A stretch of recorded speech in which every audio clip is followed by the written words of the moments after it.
Nah, teman-teman, ini saya sedang mengecek anggrek-anggrek saya yang pernah saya belanja secara online. Nah, jadi memang kalau kita belanja anggrek secara online itu harus dari sumber yang terpercaya. Contoh ini akarnya tuh coklat dan buluk gitu ya, teman-teman. Ini eh, saya rawat, saya hujan-hujankan, saya panaskan, berharap masih bisa hidup ini anggreknya ya. Nah, ini daunnya, kalau coklat gini ya saya biarkan saja sampai daunnya jatuh, nggak saya copot. Nah, ini saya masih jemur dan hujan-hujankan, berharap masih ada harapan hidup.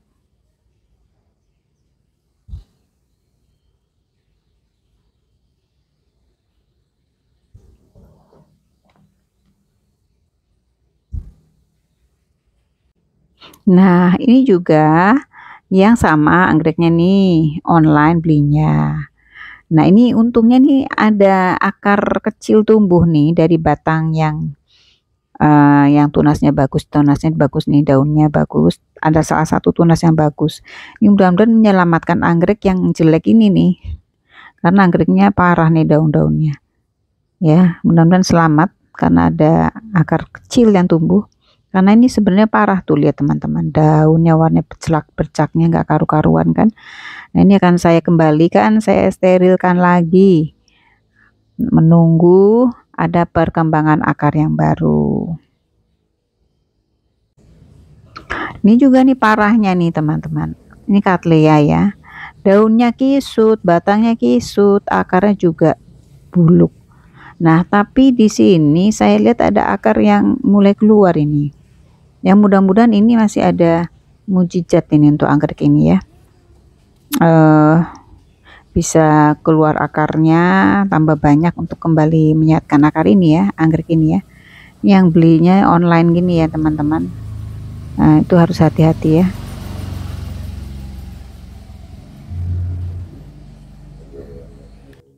Nah, ini anggrek yang saya sterilkan sebenarnya, tapi perkembangannya ini kok ada akar daun yang kuning-kuning, tambah kuning itu, kuningnya tambah banyak.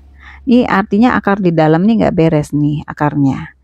Nah, ini meskipun saya lihat ada akar akar baru yang agak hijau nih, keluar hijau nih. Jadi sebenarnya anggrek ini masih ada harapan. Kalau ada akar hijau dia menyatakan bahwa anggrek ini sebenarnya punya harapan, tapi harus dicek akarnya. Lebih baik saya buang, moss hitamnya saya bongkar. Ini saya mencurigai di dalamnya nih akarnya nggak sehat. Ini akan saya bongkar saja. Nah, ini sudah saya bongkar di bawah kocoran air keran, perlahan-lahan ya, agak susah untuk moss hitam memang. Nah, ini saya buang semuanya karena saya mencurigai di akarnya ini yang rusak, yang nggak bagus ya, nggak parah ya, masih masih lumayan ya. Uh, karena tadi ciri-cirinya daunnya kuning-kuning. Ini masih saya bisa selamatkan. Jadi akan saya buang akar-akarnya yang rusak.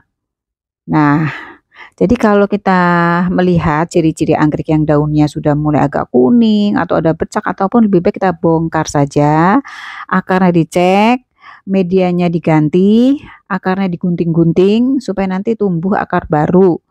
Jadi kalau anggrek itu kita jangan takut bongkar-bongkar, ganti ya. Nah, supaya nanti dari sini nanti keluar akar baru. Nah, kalau akar baru keluar, anggrek ini aman, sehat. Ini saya sudah mengamankan anggreknya. Sudah saya gunting akar-akarnya. Nah, ini nanti saya sterilkan lagi dengan cara saya seperti biasa di panas matahari, hujan. Nanti anggrek ini pasti selamat. Nah, ini ya sudah saya gunting akar-akarnya. Nah, menurut saya ini diantaranya masalahnya dalam moss hitam. Kalau kita memberi moss hitam, itu harus steril moss hitamnya. Moss hitam tuh harus direbus, nggak bisa asal tempel. Nanti moss hitam yang bermasalah, yang ada jamur atau ada bakteri, nanti nular ke akar. Jadi akar yang, apalagi kalau akarnya belum sehat, ya kan, akar sehat aja kena moss hitam yang bermasalah, jadi malah akarnya jadi rusak. Apalagi kalau Jadi akarnya, jadi mouse hitam itu harus steril ya. Jadi pertama dulu akarnya bagus.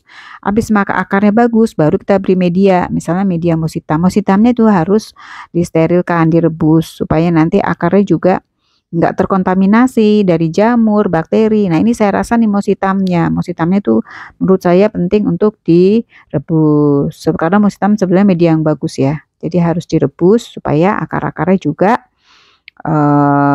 perkembangannya sehat dan juga berkembang baik. Nah, ini ya sudah saya ini saya siap gantung. Nah, selanjutnya teman-teman, ini adalah anggrek yang saya baru tanam di dalam pot. Jadi ini usianya belum terlalu tua ya. Akar-akarnya perkembangannya masih ya belum banyak, masih sedikit. Jadi untuk pemberian air hujan itu masih saya kontrol. Nah, nanti kecuali kalau memang akar itu sudah banyak, anggrek juga sudah tua, dia semakin lama dilatih hujan full, saya rasa akan kuat. Nah, selanjutnya untuk perawatan musim hujan anti jamur, saya gunakan ramuan herbal, kunyit dan bawang merah, dan juga bawang putih yang sudah difermentasi sehari. Ini saya stok di dalam kulkas, sehingga tinggal sewaktu-waktu saya pakai untuk perawatan anti jamur, terutama di musim hujan. Jadi ramuan kunyit, bawang merah, bawang putih cocok untuk anti jamur. Nah, teman-teman, air bekas cucian beras sangat bagus untuk semua tanaman termasuk juga untuk anggrek. Nah, tapi air bekas cucian beras ini kita tidak boleh gunakan secara langsung karena air cucian beras kan yang masih baru itu asam ya. Nanti kalau kita gunakan secara langsung, lama-lama kelamaan tanaman kita jadi kurang sehat dan membahayakan. Karena itu, air bekas cucian beras harus difermentasi dahulu. Nah, untuk memfermentasi air bekas cucian beras butuh waktu yang cukup lama. Contohnya di video saya tentang ekoenzim itu butuh waktu yang cukup lama untuk memfermentasi. Nah, untuk mempercepat fermentasi air bekas cucian beras, kita bisa gunakan EM4. Nah, ini teman-teman contoh EM4 untuk mempercepat fermentasi air bekas cucian beras. Dan juga kita gunakan gula atau molase. Lalu kita siapkan gelas pengukur. Nah, EM4 ini adalah bakteri pengurai yang nanti akan diberi makan gula atau molase. Nah, nanti selanjutnya EM4 ini akan bekerja mengurai nutrisi-nutrisi ya, sehingga nanti air cucian beras ini banyak nutrisi-nutrisinya dan juga aman digunakan pada tanaman-tanaman kita. Nah, cara membuat, misal kita punya bekas air cucian beras sebanyak 1 liter, maka molase yang dibutuhkan adalah 130 ml, juga EM4 yang dibutuhkan 130 ml. Molase bisa diganti dengan gula merah.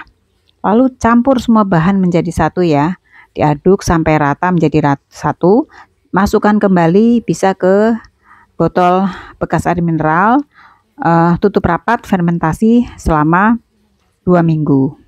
Jangan lupa setiap hari dibuka tutup botolnya.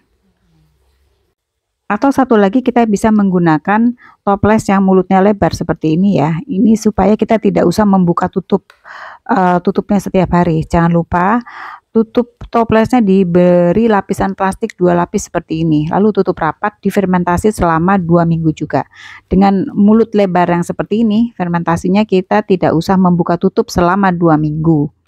Cara pakai, misalnya kita siapkan air 1 liter ya, setelah 2 minggu panen ya, kita siapkan air 1 liter, maka fermentasi air berasnya kita pakai 2 sendok makan dan siap disemprotkan ke tanaman.